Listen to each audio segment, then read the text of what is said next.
नमस्कार, आर्यभट्ट टाइम्स में आपका स्वागत है। वंदे मातरम बिल गुरुवार 30 जुलाई को लोकसभा से भी पास हो गया है। इससे पहले ये बिल बीते बुधवार को राज्यसभा से पास हुआ था।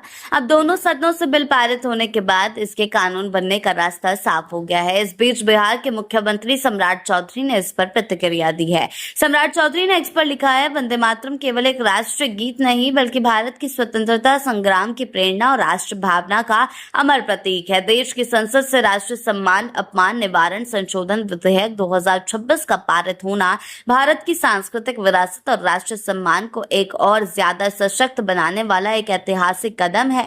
प्रधानमंत्री नरेंद्र मोदी को टैग करते हुए सीएम सम्राट चौधरी ने कहा है कि उनके नेतृत्व में केंद्र सरकार ने वंदे मातरम को भी राष्ट्रगान के समान कानूनी संरक्षण प्रदान कर राष्ट्रीय अस्मिता के सम्मान का एक नया अध्याय लिखा। यह निर्णय हमारे राष्ट्रीय प्रतीकों के प्रति सम्मान को और सुदृढ़ करेगा और आने वाली पीढ़ियों में राष्ट्रीय भक्ति की भावना को और प्रबल बनाएगा।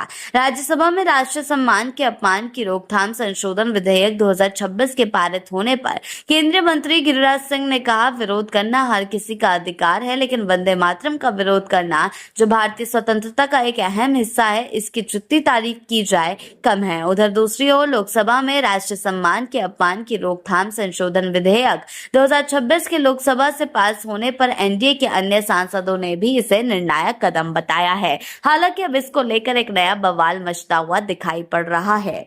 वैसे तो विपक्ष इस मामले में कई बार हंगामा करता हुआ नजर आया, लेकिन जिस तरह से बिल आसानी से पास हो गया, विपक्ष के हंगामे के बावजूद ये सवाल अब मुस्लिम वोटर कर रहा है कि विपक्ष ने इस बात का विरोध क्यों नहीं किया। ये सवाल कर रहे हैं जिन लोगों को वंदे मातरम पढ़ने में दिक्कत होती है, वंदे मातरम गाने में दिक्कत होती है, क्योंकि अब साफ कर दिया गया है कि जो भी वंदे मातरम नहीं गाएगा उसको 3 साल की सजा होगी और कोई भी बाधा डालने की कोशिश करेगा तो उसको भी 3 साल की सजा होगी या फिर जुर्माना भरना पड़ सकता है, या फिर ये दोनों ही सजाओं में वो आदमी संलिप्त होगा। तो इसी के लिए आगे चलकर विरोध की स्थिति देखने को मिल रही है। साफ किया गया है कि ओवैसी द्वारा भी साफ कह दिया गया है कि अब किसी भी तरह से बर्दाश्त नहीं किया। ओवैसी की तरफ से भी साफ नाराजगी दिखाई पड़ रही है, जिसके कारण अब राजनीतिक भूचाल मचने का आसार दिखाई पड़ रहे हैं, क्योंकि विपक्ष से अब सवाल पूछा जा रहा है कि इतनी आसानी से इस बिल को पास कैसे होने दिया। लेकिन इस बिल के अब कानून बनने के बाद एक चीज साफ हो जाएगी कि ये